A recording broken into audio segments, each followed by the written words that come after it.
الرحمن الرحیم الحمد للہ رب العالمین والصلاة والسلام علی سید الانبیاء والمرسلین وعلی آلہ واصحابہ اجمعین اما بعد فاعوذ باللہ من الشیطان الرجیم بسم اللہ الرحمن الرحیم والذین یکنزون الذهب والفضة ولا ينفقونها فبشرهم بعذاب علیم یوم یحمى علیہا فی نار جہنم فتکوی بہا جباہهم وجنوبهم وظہورهم هذا ما كنزتم لأنفسكم فذوقوا ما كنتم تكنزون وقال عليه الصلاة والسلام من لم يؤدي زكاة ماله فلا حاجة صلاته أو كما قال النبي المحترم صلى الله عليه وسلم. میرے محترم عزیزوں اور حاضرین جمعہ، رمضان المبارک ماہ سیام گزر رہا ہے اور زکوٰۃ کا عنوان خاص طور پہ آج کی اس محفل میں بیان کرنا ہے، لیکن زکوٰۃ کا عنوان ایسا طویل ہے اور ایسا لمبا ہے کہ اگر اس کے اوپر 1-1.5 گھنٹہ بھی بات کی جائے اس کے فضائل، احکام و مسائل کے اوپر، تو اتنا بھی اس کے لیے ناکافی نہیں ہے. لیکن چونکہ روزے سے زیادہ اس کی افضلیت بڑھی ہوئی ہے، ایک مرتبہ اللہ کے رسول صلی اللہ علیہ وسلم نے حضرت عبداللہ بن عمر، حضرت عمر رضی اللہ عنہ کے صاحبزادے فرزند حضرت عبداللہ بن عمر رضی اللہ تعالیٰ عنہ کو اسلام کے 5 بنیادی ارکان گنائے جو ہر مومن کو یاد ہوتے ہیں. ایک ایمان ہے اور نماز ہے، زکوٰۃ ہے، روزہ ہے، حج ہے. یہ حضرت عبداللہ بن عمر کو گنائے. عبداللہ بن عمر نے ایک مجلس کے اندر بیان کیے، پھر ان کے شاگرد نے حضرت عبداللہ بن عمر کو دوبارہ وہ 4 ارکان گنائے. تو سب سے پہلے انہوں نے نماز کا تذکرہ کیا، اس کے بعد نماز کے بعد وہ صاحب جو ہے روزے کا تذکرہ کرنے لگے.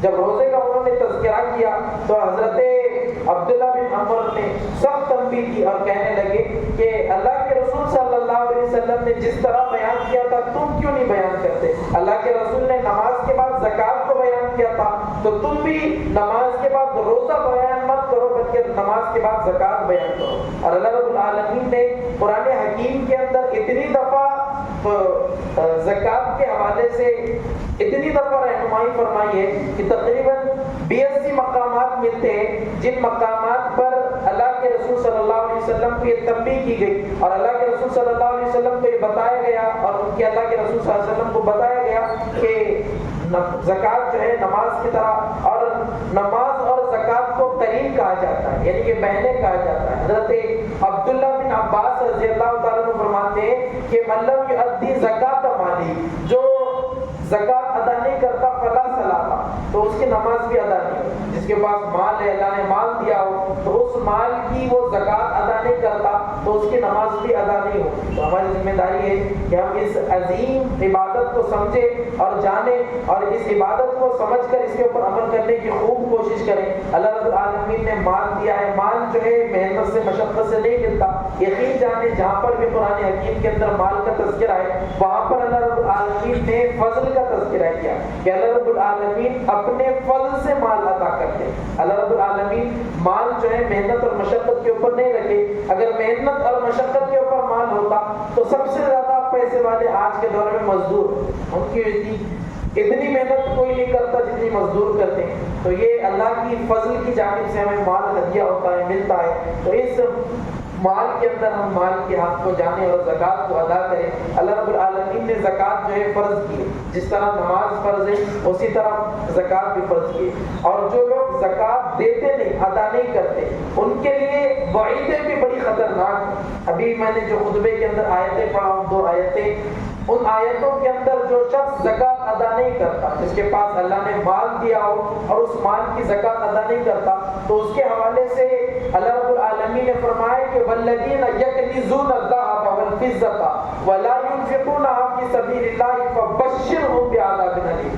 جو لوگ خزانہ کر لیتے ہیں، مال کی زکوٰۃ نہیں نکالتے، سونا چاندی جمع کر کے بیٹھ جاتے ہیں تو اور اللہ کے راستے میں اسے خرچ نہیں کرتے، اس کی زکوٰۃ نہیں نکالتے، تو اللہ رب العالمین نے اعلان کیا کہ فبشرهم بعذاب أليم، انہیں خبردار کر دو، اللہ رب العالمین ان کو دردناک عذاب دیں گے. اور اس اگلی آیت کے اندر عذاب کی تفصیل بھی ہے کہ کس طرح عذاب دیا جائے گا. یوم یحمى علیہا فی نار جہنم، وہ ان مالوں کو اللہ رب العالمین جو زکوٰۃ نہیں دیتے تھے اس کی وجہ سے سارے کے سارے ان کے مال کو جہنم کی تپش کے اندر پگھلایا جائے گا. یوم یحمى علیہا، جہنم کے اندر اسے پگھلایا جائے گا، فَتُقْوَى بِهَا جِبَاهُهُمْ وَجُنُوبُهُمْ وَظُهُورُهُمْ، اور اس کے ذریعے اس پگھلائے ہوئے سونے چاندی کو اس کے پیشانی کے اوپر اور اس کے دو پٹھوں ہاتھوں کے اوپر اور اس کی پشت اور کمر کے اوپر اسے داغ دیا جائے گا۔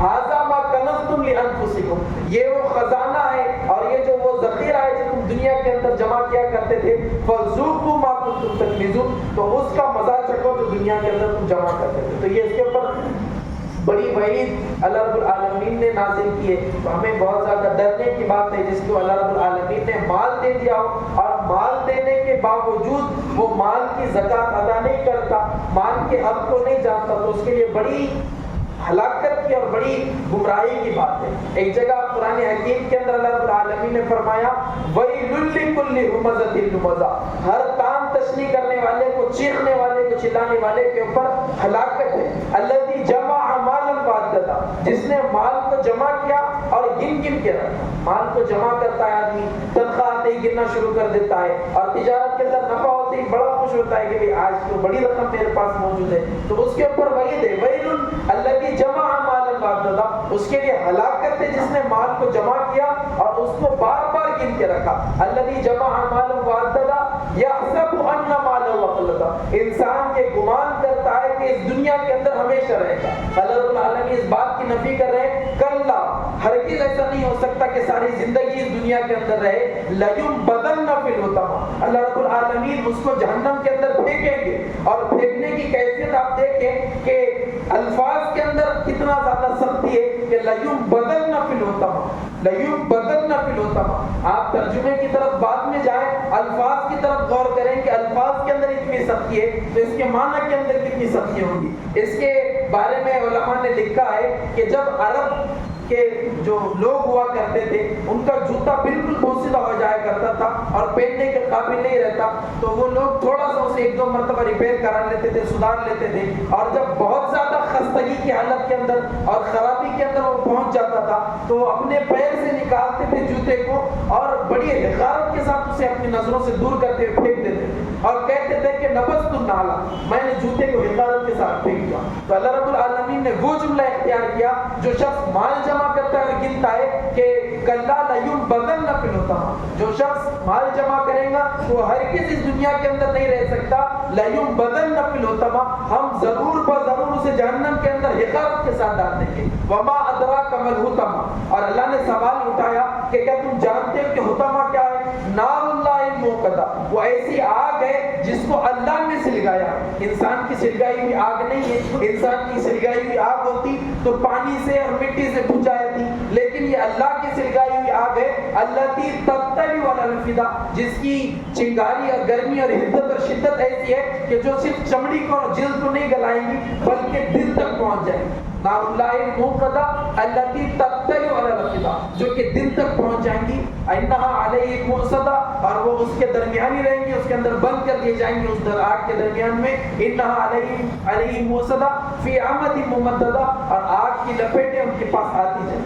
تو یہ وعیدیں ہیں جو شخص مال رکھتے ہیں اور مال کی زکوٰۃ ادا نہیں کرتے، تو بڑی ہمارے لیے ہلاکت کی بات ہے، وعید کی بات ہے، ہمارے لیے خسارے کی بات ہے کہ ہم مال رکھنے کے باوجود مال کی زکوٰۃ نہیں دیتے۔ اللہ رب العالمین نے جو ہمارے اوپر مال کی زکوٰۃ رکھی ہے کوئی بہت زیادہ نہیں رکھی بلکہ صرف 2.5% رکھی، 40واں حصہ زکوٰۃ کے طور پہ رکھا ہے۔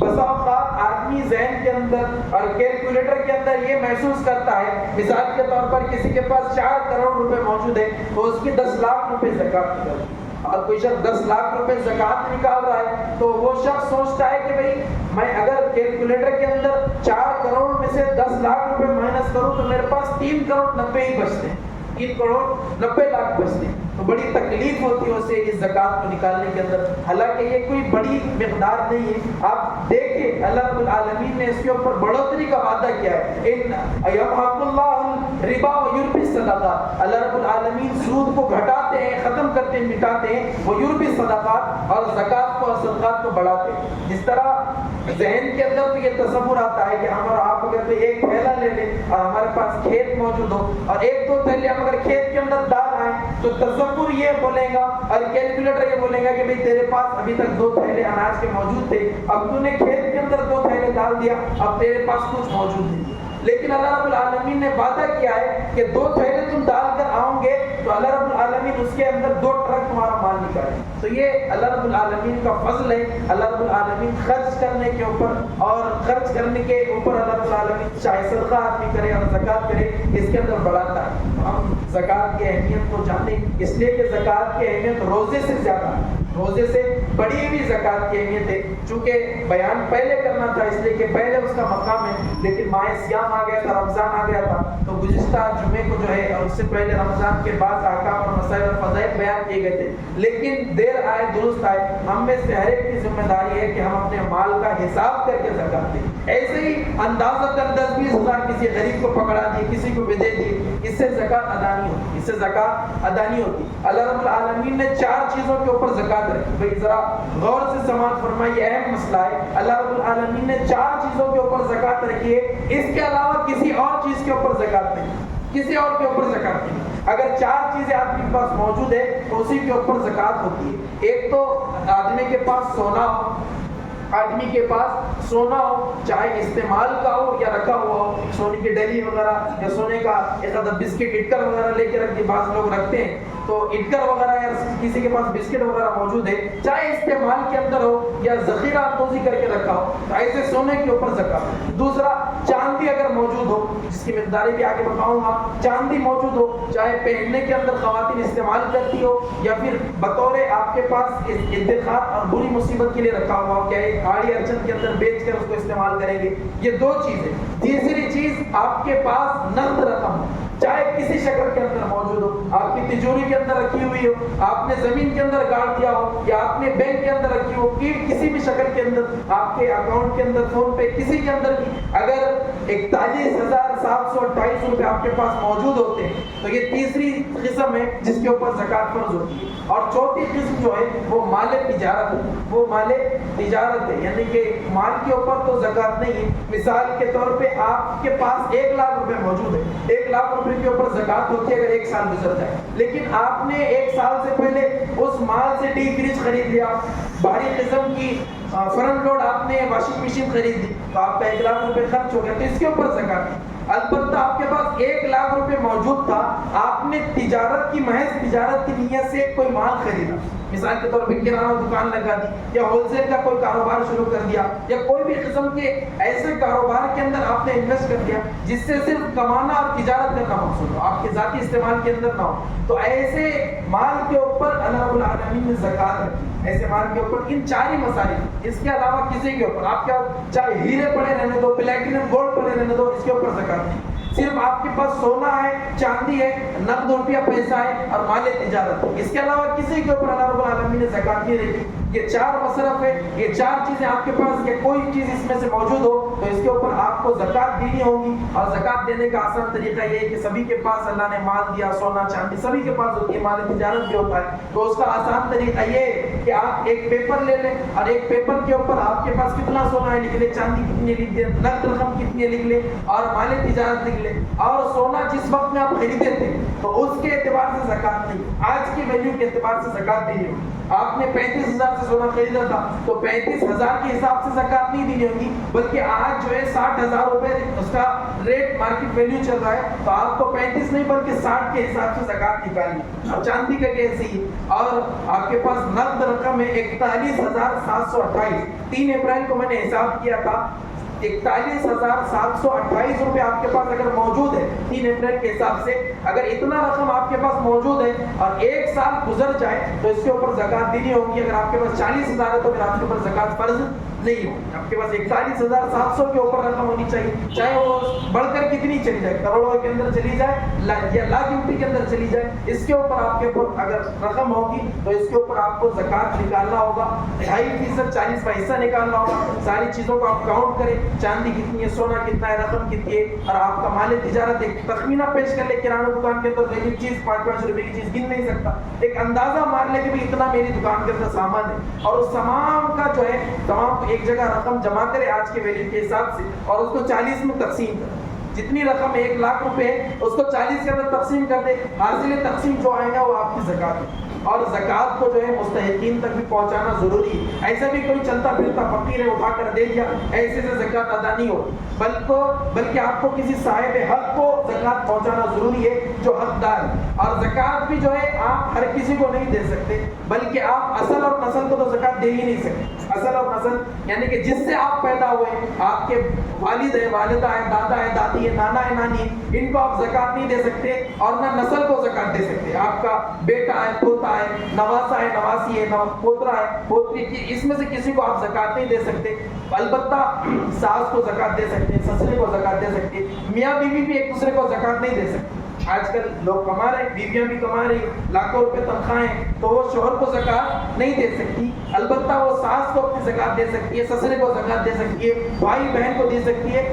صرف اپنی نسل جن سے یہ پیدا ہو رہے ہیں، اصل اور نسل، ان کے علاوہ تمام کو زکوٰۃ دی جا سکتی ہے. اور اگر یہ بھی خیال رکھنا ہوگا کہ وہ سید نہ ہو، جس کو زکوٰۃ دے رہے ہو وہ سید نہ ہو، اور یہ بھی خیال رکھنا ہوگا کہ وہ مالدار نہ ہو. اس کے پاس اگر 41,000 روپے موجود ہیں، اگر آپ اس کو زکوٰۃ دے دیں تو اس کے اوپر بھی آپ کی زکوٰۃ ادا نہیں ہوگی. یہ اہم چند مسائل ہیں، تو ان چیزوں کے اوپر خاص طور پہ توجہ دیں. یہ بہت زیادہ اہمیت کا حامل مسئلہ ہے. اگر ہم اس کے اوپر توجہ نہیں دیتے تو ہمارے لیے خسار ہے. بہت زیادہ برائی کی بات ہے اور جہنم کی گڑھے تک گھسیٹ لینے کی بات ہے. اللہ کے رسول صلی اللہ علیہ وسلم نے ارشاد فرمایا، من لم یؤدی زکاۃ مالی، جو شخص اپنے مال کی زکوٰۃ ادا نہیں کرتا تو یاتی یوم القیامت مالہ شجاعا اخرا، قیامت کے دن اس شخص کے پاس ایک ایسا ازدا چھوڑا جائے گا، اس شخص سانپ جو اس کی مال کی جو اس کی کیفیت تھی اس سے ایک بڑا سانپ بنایا جائے گا، شجاعا، جو بہت زیادہ بڑا ہوگا اور اس کے زہر کی وجہ سے اس کا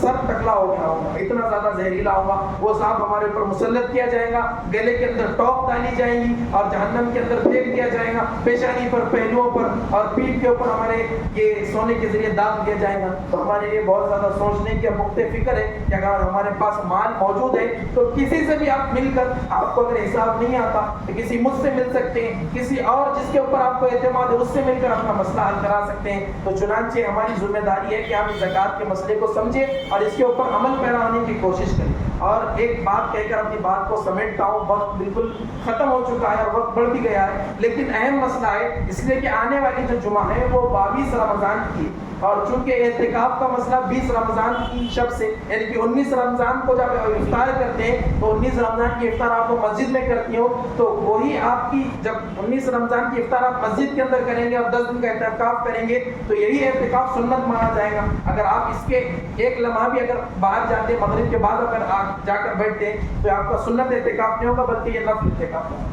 تو اعتکاف کی بھی بہت بڑی فضیلت ہے، بہت فضائل اعتکاف کیا ہیں. اللہ کے رسول نے فرمایا، من اعتکف ایمانا و احتسابا، جو ایمان کے ساتھ اور ثواب کی نیت کے ساتھ اعتکاف کرتا ہے، غفر له، اللہ رب العالمین اس کے پچھلے گناہوں کو معاف فرما دیتے. تو ان چیزوں کو سمجھیں. اور یہ اعتکاف کرنے کا جو سب سے بڑا مقصد ہے، یہ بات کہہ کر اپنی بات کو ختم کرتا ہوں، اعتکاف کرنے کا جو سب سے بڑا مقصد ہے وہ آدمی کو شب قدر نصیب، یہ اس کا مقصد ہے. اور جو حضرات اعتکاف کرتے ہیں یقیناً ان کو شب قدر نصیب ہو ہی جاتی ہے، چاہے وہ اعتکاف کے اندر 100 کی شب قدر کیوں نکال لے. اللہ کے سامنے یہ تو وہ ہوگا کہ اللہ میں نے دوسری عبادت تو نہیں، کم سے کم اعتکاف والی عبادت کے اندر شب قدر گزارا ہوں، تو کم سے کم یہ ہمیں عبادت تو نصیب ہوگی. اس سے بڑھ کر بندے کے لیے اور کیا چاہیے. تو آپ سب ارادہ کریں، عزائم کریں، اپنی اپنی مسجدوں کے اندر عشرے کا آخری عشرے کی مغرب سے اعتکاف کی نیت کریں. اور اعتکاف اگر بلا شرعی حاجت کے آپ باہر مسجد کے نکلتے ہیں، آپ بغیر شرعی حاجت کے بیت الخلاء کرنا ہے، پیشاب کرنا ہے،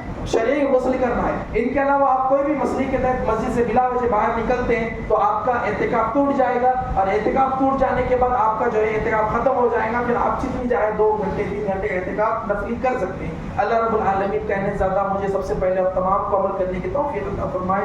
وآخر دعوانا الحمدللہ رب العالمین.